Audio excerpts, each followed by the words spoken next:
दोस्तों स्वागत करते हैं एसपीडी न्यूज के ताजा बुलेटिन में, जहां पर हम आपके लिए लेकर आए हैं देश की राजनीति समेत कुछ बड़ी खबरें। एक एक करके पूरे विस्तार से जानेंगे। दोस्तों खबरों का सिलसिला शुरू करें उससे पहले कोरोना और ब्लैक फंगस को लेकर सरकार की तरफ से नई गाइडलाइन और बड़ी खबरें निकल कर आ रही हैं, जिसको जानना आपके लिए बेहद जरूरी है। इसलिए आप लोगों से एक रिक्वेस्ट है कि इस वीडियो को शुरू से लेकर अंत तक जरूर देखें। और इसी के साथ दोस्तों आज की पहली बड़ी खबर की यूपी में अब कोरोना कर्फ्यू में ढील, 1 जून से खुल जाएंगे बाजार। दोस्तों यहाँ पर आपको बता दें कि यूपी सरकार ने प्रदेश के 55 जिलों की जनता को कोरोना कर्फ्यू से बड़ी राहत देने का निर्णय लिया है। आपको बता दें कि इन जिलों में 1 जून 2021 की सुबह 7 बजे से शाम 7 बजे तक सप्ताह के 5 दिन बाजार खुल सकेंगे, जबकि शनिवार और रविवार को साप्ताहिक बंदी लागू होगी। वहीं जिन बाकी 20 जिलों में कोरोना संक्रमितों की संख्या 600 से ज्यादा है, वहां कोई भी छूट नहीं दी गई है। यहाँ पर दोस्तों आपको बता दें कि मेरठ, लखनऊ, सहारनपुर, वाराणसी, गाजियाबाद, गोरखपुर, मुजफ्फरनगर समेत ऐसे 20 जिले हैं जहाँ पर फिलहाल कोई छूट नहीं दी गई है। और इसी के साथ दोस्तों अगली बड़ी खबर की कोरोना से भारत को अरसे बाद मिला है सुकून। 46 दिन के बाद सबसे कम 1,65,000 नए केस, जबकि 3,460 मौतें। दोस्तों यहाँ पर आपको बता दें कि भारत में कोरोना वायरस का खतरा अब धीरे धीरे टलता दिखाई दे रहा है। देश में कोरोना वायरस के नए मामलों में बड़ी गिरावट देखने को मिली है और करीबन 46 दिन के बाद सबसे कम 1,65,553 नए केस मिले हैं। और साथ ही आपको बता दें कि बीते 24 घंटे में 3,460 लोगों की मौत भी हो गई है। और इसी के साथ दोस्तों अगली बड़ी खबर की उत्तराखंड में अब 1 जून से कोविड कर्फ्यू में आंशिक ढील के आसार, दुकानें खुलने का अब समय भी बढ़ा। दोस्तों यहाँ पर आपको बता दें कि उत्तराखंड में 1 जून से कोविड कर्फ्यू में आंशिक ढील देने की संभावना है। सरकार दुकानों के खुलने के समय को बढ़ाकर और सप्ताह में 1 से अधिक दिन खोलने का निर्णय ले सकती है। 31 मई को प्रदेश सरकार कोविड कर्फ्यू को आगे बढ़ाने का निर्णय लेगी। और इसी के साथ दोस्तों अगली बड़ी खबर की बिहार में भी 7 दिन और बढ़ सकती है सख्ती। दोस्तों यहाँ पर आपको बता दें कि बिहार में लॉकडाउन लगने के बाद से कोरोना संक्रमण की स्थिति में सुधार नजर आ रहा है, लेकिन अभी भी हालात बहुत अच्छे नहीं है कि लॉकडाउन को हटा दिया जाए। इसी को देखते हुए सूबे में अभी 1 सप्ताह तक लॉकडाउन जारी रह सकता है। इससे जुड़े सभी पहलुओं पर गहन समीक्षा करने के लिए शनिवार को मुख्य सचिव त्रिपुरारी शरण की अध्यक्षता में महत्वपूर्ण बैठक संपन्न हुई है। और इसी के साथ दोस्तों अगली बड़ी खबर की परीक्षा से पहले शिक्षकों और छात्रों का होगा टीकाकरण, आइसोलेशन केंद्र और उपचार की भी होगी व्यवस्था। दोस्तों यहाँ पर आपको बता दें कि देश में जारी कोरोना की दूसरी लहर के बीच राज्यों में 12वीं कक्षा की बोर्ड परीक्षाएं कैसे होगी, इसको लेकर भी चर्चाओं का दौर शुरू हो गया है। इधर राज्यों के सुझावों के बाद 12वीं की बोर्ड परीक्षा से पहले सभी शिक्षकों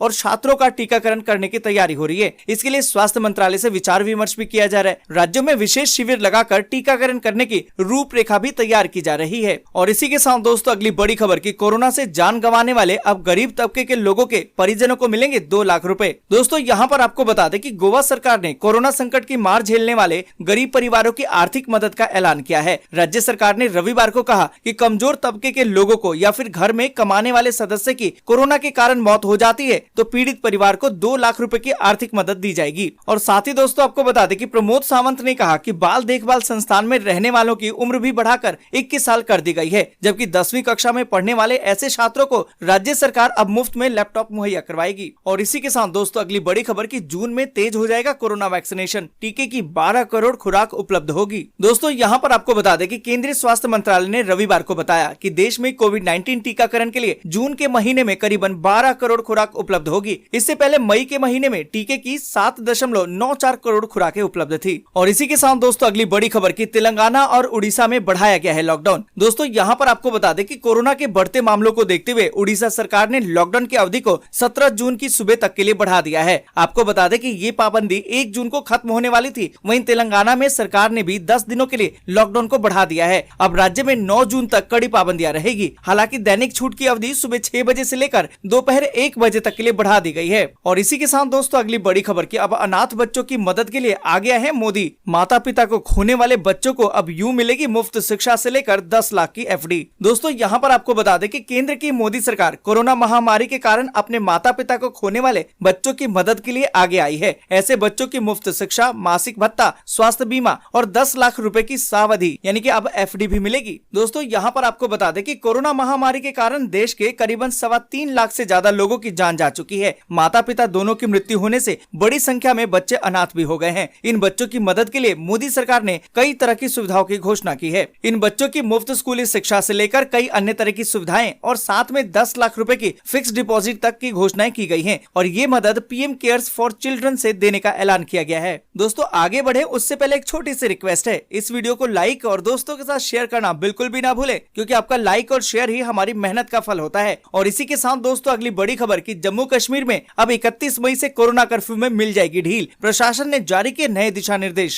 दोस्तों यहाँ पर आपको बता दें कि जम्मू कश्मीर में कोविड कर्फ्यू 31 मई को खत्म होने वाला है, जिसके चलते जम्मू कश्मीर प्रशासन द्वारा सोमवार से लागू होने वाली नई गाइडलाइन जारी कर दी गई है। जारी की गई गाइडलाइंस में अब सभी दुकानों और गतिविधियों के बारे में निर्देशावली जारी कर दी गई है। वहीं सभी 20 जिलों में वीकेंड कर्फ्यू और नाइट कर्फ्यू रात 8 बजे से लेकर अगली सुबह 7 बजे तक जारी रहेगा। दोस्तों यहाँ पर आपको बता दें कि नए नियम के अनुसार अब स्कूल, कॉलेज, कोचिंग सेंटर और यूनिवर्सिटी बंद रहेंगे। शॉपिंग के लिए बाजारों को खोलने के निर्देश जारी हो गए, जो एक दिन छोड़कर एक दिन खोले जाएंगे। वहीं ब्यूटी पार्लर, सैलून, नाई की दुकानें हफ्ते में केवल 3 दिन ही खुलेंगी। शराब की दुकानें भी हफ्ते में 3 दिन ही खुल सकेंगी। और इसी के साथ दोस्तों अगली बड़ी खबर कि कोरोना से अनाथ हुए बच्चों को अब हर महीने दिए जाएंगे 1500 रुपए, नीतीश सरकार का बड़ा ऐलान। दोस्तों यहाँ पर आपको बता दें कि कोरोना वायरस महामारी में अनाथ हुए बच्चों के लिए प्रधानमंत्री नरेंद्र मोदी के ऐलान के बाद बिहार के मुख्यमंत्री नीतीश कुमार ने भी घोषणा कर दी है। बिहार सरकार कोविड के दौरान अनाथ हुए बच्चों को अब हर महीने 1500 रुपए देने का फैसला किया है। आपको बता दें कि बिहार में कोरोना की दूसरी लहर कहर बनकर टूटी है और राज्य में बड़ी संख्या में बच्चे अनाथ हो गए हैं। और इसी के साथ दोस्तों अगली बड़ी खबर कि कर्नाटक में बीते 24 घंटे में 20,378 नए मामले, वहीं 382 लोगों की मौत। दोस्तों यहाँ पर आपको बता दें कि कर्नाटक में बीते 24 घंटे में कोरोना के 20,378 नए मामले सामने आए और वहीं 382 लोगों की मौत हो गई है। अच्छी बात तो ये रही कि 28,053 लोग स्वस्थ भी हुए हैं। वहीं दोस्तों आपको बता दें कि केरल में बीते 24 घंटे में 19,894 नए मामले सामने आए, जबकि 186 लोगों की मौत हो गई। अच्छी बात तो ये रही कि 29,013 लोग स्वस्थ भी हुए हैं। और इसी के साथ दोस्तों अगली बड़ी खबर कि चीन से तनाव के बीच सेना प्रमुख बोले, ऊंचाई वाले इलाके में सभी महत्वपूर्ण स्थानों पर पकड़ बनाए हुए हैं भारतीय फौज। दोस्तों यहाँ पर आपको बता दें कि सेना प्रमुख जनरल MM नरवणे ने कहा कि भारतीय सेना मौजूदा वक्त में वास्तविक नियंत्रण रेखा पर ऊंचाई वाले इलाकों में सभी महत्वपूर्ण स्थानों पर पकड़ बनाए हुए हैं। सेना प्रमुख ने ये भी कहा कि सीमा पर किसी भी आपात स्थिति से निपटने के लिए पर्याप्त संख्या में जवान मौजूद हैं और यही नहीं, भारतीय सेना का आधुनिकीकरण भी सही तरीके से चल रहा है। और इसी के साथ दोस्तों अगली बड़ी खबर की वैक्सीन का टोटा होगा दूर, अगले महीने 10 करोड़ डोज सरकार को देगा सीरम। दोस्तों यहाँ पर आपको बता दें कि सीरम इंस्टीट्यूट ने केंद्र सरकार से कहा कि वो जून महीने में 10 करोड़ कोविशील्ड डोज का प्रोडक्शन और आपूर्ति करेगा। कंपनी का ये बयान देश में कोरोना वायरस टीके की कमी पर आया है। हाल ही में केंद्रीय गृह मंत्री अमित शाह को लिखे गए एक पत्र में सीरम इंस्टीट्यूट ने कहा है कि उसके कर्मचारी महामारी के कारण विभिन्न प्रकार की चुनौतियों के बावजूद भी 24 घंटे काम कर रहे हैं। और इसी के साथ दोस्तों अगली बड़ी खबर की वुहान की लैब में चीनी वैज्ञानिकों ने ही बनाया है कोरोना का वायरस। नए अध्ययन में किया गया है सनसनीखेज दावा। दोस्तों यहाँ पर आपको बता दें कि एक नए अध्ययन में सनसनीखेज दावा किया गया है कि चीन के वैज्ञानिकों ने ही वुहान की लैब में कोरोना के वायरस को तैयार किया है। और दोस्तों आज के लिए बस यहीं तक। वीडियो आपको अच्छी लगी हो तो लाइक और शेयर जरूर कर दें। अगर अभी तक आपने चैनल को सब्सक्राइब नहीं किया तो सब्सक्राइब जल्दी से कर लें।